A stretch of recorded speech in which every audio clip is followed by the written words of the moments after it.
چلیں جی، اسی صورتحال بات کر لیتے ہیں مسلم لیگ نون کے رہنما جاوید لطیف صاحب ہمارے ساتھ ہیں۔ جاوید صاحب، ایک بڑے اختلافات سامنے آ رہے ہیں۔ پہلے تو یہ بتا دیں کہ جو عائشہ رجب بلوچ ہیں، بڑے کھل کر وہ اظہار کر رہی ہیں کہ انہیں یقین دہانیاں کرائی گئی تھیں، باقاعدہ لندن میں جا کے میاں صاحب سے ملاقات بھی ہوئی تھی، وہاں ایسا کیا رہا؟ پھر طلال چودھری کو بھی نہیں ملا پارٹی ٹکٹ؟ دیکھیں، بات یہ ہے کہ جہاں تک طلال چودھری کا تعلق ہے یا دانیال عزیز کا تعلق ہے، اس میں کوئی شک نہیں ہے، یہ پارٹی کا ایسٹ ہے، پارٹی کے لیے قربانیاں دینے والے ہیں اور ان کو کسی طور پر بھی نظر انداز نہیں کیا جانا چاہیے، یہ ذاتی رائے ہے۔ اور جہاں تک آپ عائشہ رجب کی بات کر رہی ہیں تو ان کے دیور اور ان کے شوہر کے سکے بھائی علی گوہر بلوچ جو ہے وہ الیکشن لڑ رہے ہیں اور بھی دیا ہوا ہے۔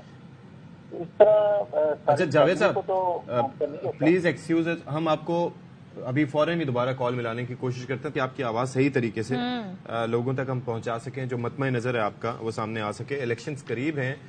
اچھا، یہ میں سمجھنے سے قاصر ہوں کہ کوئی ایک سائڈ تو آئی مین لائک وہ کہتے ہیں نا، you get your ducks in row, آپ اپنی ڈکس ان دا لائن یا وٹ ایور جو the sentence is man get your house in the order. باہر لوگ ہیں وہ منتظر تھے، جو کچھ ہو رہا ہے it's going the other way around. I mean میں یہ سمجھ رہا تھا کہ جب نون لیگ کے سربراہ آئیں گے تو ایک ریجوینیٹ، ایک ری ایگنائٹ ہوگی پولیٹیکل کیمپین، لوگوں کے اندر جائیں گے، جس طرح جو کام ابھی بلاول کر رہے ہیں فار پیپلز پارٹی وہ میاں صاحب کریں گے فار نون لیگ، لیکن نہ میاں صاحب نظر آ رہے ہیں نہ اس کے بعد جاوید لطیف صاحب آپ گفتگو کر رہے تھے، آپ کہہ رہے تھے کہ آپ کے خیال میں ملنا چاہیے لوگوں کو ٹکٹ طلال چودھری اور دانیال عزیز کو، پلیز کنٹینیو۔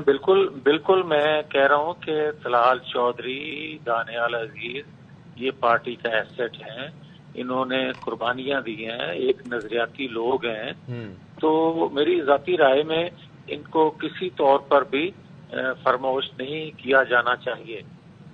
جاوید لطیف صاحب مجھے ایک سوال ابھی اسی سے جڑا ہی ہے تو میں آپ کو انٹرپٹ کر رہا ہوں، تو یہ فیصلے کر کون رہا ہے؟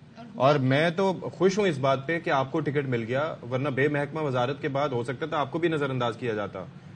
تو دیکھیں، بات آپ صحیح کہہ رہے ہیں کہ جماعتوں کے اندر بھی کچھ اس طرح کے معاملات ہوتے ہیں جس طرح کے آج ہمیں مشکلات پیش آ رہی ہیں۔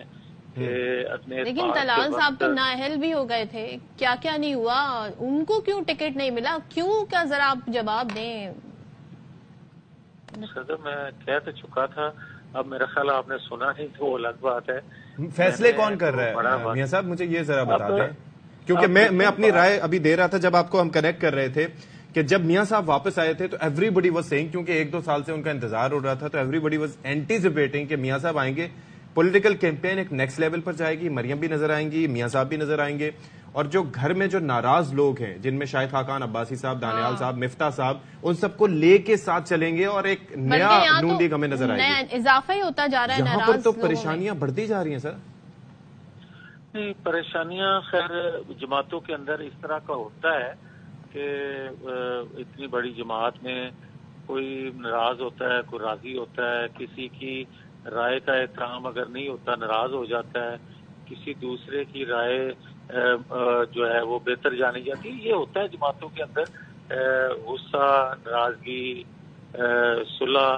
مگر جو بات اصولی ہے وہ یہی ہے کہ آپ نظریاتی لوگوں کو کسی طور پر بھی نظر انداز نہیں کر سکتے اور نہ کرنا چاہیے، کسی بھی جماعت کا وہ اس سے تعلق رکھتے ہوں۔ جہاں تک فیصلوں کا تعلق شماری آ رہی ہے، وہ جو ہم نے ایک قومی حکومت بنائی اپنے بات کے وقت، وہ سارا بوجھ جو ہے وہ مسلم لیگ نون کو اکیلی کو اٹھانا پڑ رہا ہے، کیونکہ سب فیورٹ یا سب سے پہلی ترجیح وہ جو منعرف ہوئے تھے لوگ دوسری جماعتوں سے، تو وہ یقیناً ترجیح دیتے ہیں کہ مسلم لیگ نون کا ہی ٹکٹ ملے، اور اگر ان کو اکاموڈیٹ کریں تو اپنے لوگ کہاں جائیں؟ تو سر آپ کو ان کی ضرورت پڑ گئی، یو ور سو کانفیڈنٹ کہ میاں صاحب آئیں گے تو بھائی پارٹی جو ہے وہ ایک نئے روپ میں سامنے آئے گی، اور ہم بھی تصور کر رہے تھے ایسے جلسے، دھواں دار جلسے ہوں گے، اکتوبر کا جلسہ کیا اس سے یہ امپریشن ملا کہ دو الگ چیزیں، عوامی تائید ایک الگ چیز ہے اور الیکٹیبلز کی تائید ایک الگ چیز ہے. So you are totally relying on electables somehow. دیکھیں صدف، جہاں تک الیکٹیبل کا تعلق ہے تو اللہ رب العزت کے لطف و کرم کے بعد ہمیں ہماری جماعت کے اندر سے ہی الیکٹیبل موجود ہیں.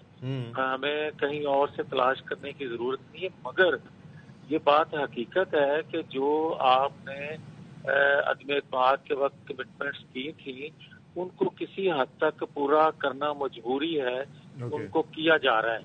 مگر اس پہ اپنے جو الیکٹیبل ہیں جماعت کے اندر ان پر ترجیح دینا جو ہے وہ غلط ہے. اور اس پہ جاوید صاحب مجھے ایک چیز بتائیے، یہ فیصلے اس وقت میاں شہباز شریف صاحب کر رہے ہیں؟ دیکھیں پارلیمانی بورڈ ہی کر رہے ہیں نا، کسی ایک کا تو اس میں تعلق نہیں ہے. تو اس میں پارلیمانی بورڈ میں ظاہر ہے کہ حتمی فیصلہ تو میاں نواز شریف صاحب کا ہی ہوگا نا، if I'm not mistaken. ہاں، اگر کوئی حتمی بات کرنا ہو تو وہ تو یقیناً قائد کا ہی ہے کا اختیار. مگر نارملی وہ اتنی مداخلت کرتے نہیں ہے. جو پارلیمانی بورڈ بات اکثریت سے فیصلہ کر دیتا ہے اسی کو انڈورس کرتے ہیں. اچھا جاوید لطیف صاحب، آپ نے دانیال صاحب کا ذکر کر دیا، طلال صاحب کا. عائشہ رجب بلوچ، ان کا کیا معاملہ ہے؟ ان کی اتنی گریوینسز کیوں ہیں پارٹی سے؟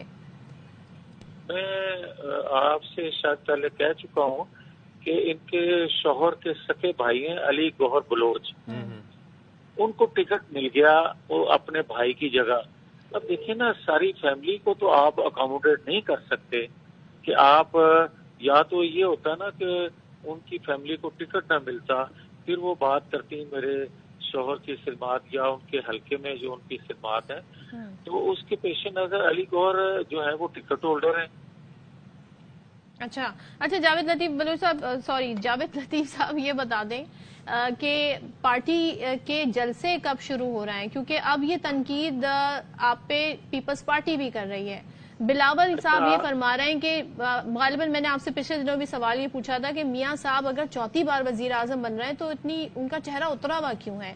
سو کہاں ہے؟ عوام میں کیوں نہیں جا رہے؟ یہ آپ کا شیڈیول طے ہو گیا ہے کہ کب سے کر رہے ہیں؟ کیونکہ اب تو وہ کہتے ہیں تنگ آمد بجنگ آمد، وہ والا حساب ہے، اب تو کرنا ہی کرنا ہے. اچھا، اگر صدف مجھے نہیں علم تھا کہ آپ چہرے کو پڑھ بھی لیتی ہیں. بلاول صاحب کو کوٹ کیا ہے، بلاول صاحب پڑھ رہے ہیں، وہ وزیر خارجہ بلاول صاحب کو کوٹ کیا ہے. اچھا، اگر آپ چہروں کو پڑھ لیتی ہیں یا کسی کو quote, I am again seeing Javed Latif صاحب، میں نے بلاول صاحب کو کوٹ کیا ہے کہ وہ یہ کہہ رہے ہیں. اچھا، جہاں تک بلاول صاحب کا تعلق ہے تو میں تو بارہا یہ آپ کے پروگرام میں گزارش کر چکا ہوں کہ جب زرداری صاحب ان کو سنجیدہ لیں گے تو انشاءاللہ تعالی. جاوید صاحب مجھے ایک بات بتائیں، آپ زرداری صاحب کی سنجیدگی کی بات کرتے ہیں ایک ایسے مشکل وقت میں جب ہمیں دوسرے ملکوں کی سپورٹ اور حمایت درکار تھی کسی بھی اعتبار سے، ایف اے ٹی ایف کا معاملہ کوئی بھی، اس وقت آپ نے بقول آپ کے ایک ناتجربہ کار شخص کو ملک کا وزیر خارجہ بنا دیا، اور اب آپ کہہ رہے ہیں کہ جی تو یہ تو ملک کے ساتھ دشمنی ہوئی.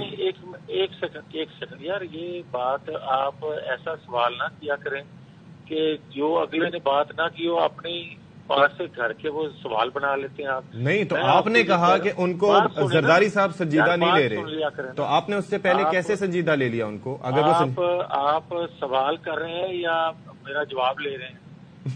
آپ جواب دیجئے نا، آپ جواب دیجئے کہ ملک کے وزیر خارجہ وہ پہلے بنے تھے، بلاول بھٹو زرداری صاحب، اور مشترکہ ایک ظاہر کے حمایت سے ہی بنے تھے نا، آپ لوگوں نے ہی بنائے تھے، شہباز شریف صاحب نے یہ فیصلہ کیا تھا. جاوید صاحب ٹھیک ہے، آپ جواب دیجئے. نہیں، آپ میرے پاس میرے خیال کچھ کہنے کو نہیں ہے، یہی سوال کر لیں، یہی جواب دے لیں. تو جواب تو دینا آپ اس بات کا. آپ غیر سنجیدگی کی بات ہو رہی ہے تو میں اس پہ چاہ رہا ہوں کہ آپ جواب دیجئے. نہیں، آپ تو سنجیدہ ہو جائیں نا، وہ غیر سنجیدہ ہیں تو آپ تو سنجیدہ ہو جائیں. آپ جواب تو لے لیا کریں. اچھا، کوئی آپ کا اسکیڈول جاوید صاحب اگر وہ ڈسکس کرنا چاہیں، کب سے جلسے شروع ہو رہے ہیں، پہلا پڑاؤ کہاں ہوگا آپ لوگوں کا؟ 15 تاریخ سے ہم شیڈول اناؤنس کر رہے ہیں انتخابی جلسوں کا، ٹھیک ہے، نواز شریف صاحب کے حوالے سے، اور وہ آپ 2 دن بعد دیکھ لیں گے کہ کس جگہ ہم جلسے کر رہے ہیں. وہ سارا شیڈول دے رہے ہیں، ہم ترتیب دے چکے ہیں، فائنل کر چکے ہیں ڈیٹس، ٹائم فائنل ہو چکا ہے, جگہ فائنل ہو چکی ہے, مگر کیونکہ یہ پہلے اناؤنس اس لیے نہیں کیا گیا تھا کہ ابھی ہم نے ٹکٹوں کے فیصلے فائنل کرنے تھے. آج انشاءاللہ رات تک فائنل ہو جائیں گے, ہو سکتا ہے کل ہی شیڈول بھی آ جائے. اچھا چلیں ٹھیک ہے, آپ کہہ رہے ہیں کہ 15 سے شروع کر رہے ہیں, دیکھتے ہیں. تھینک یو سو مچ جاوید لطیف صاحب.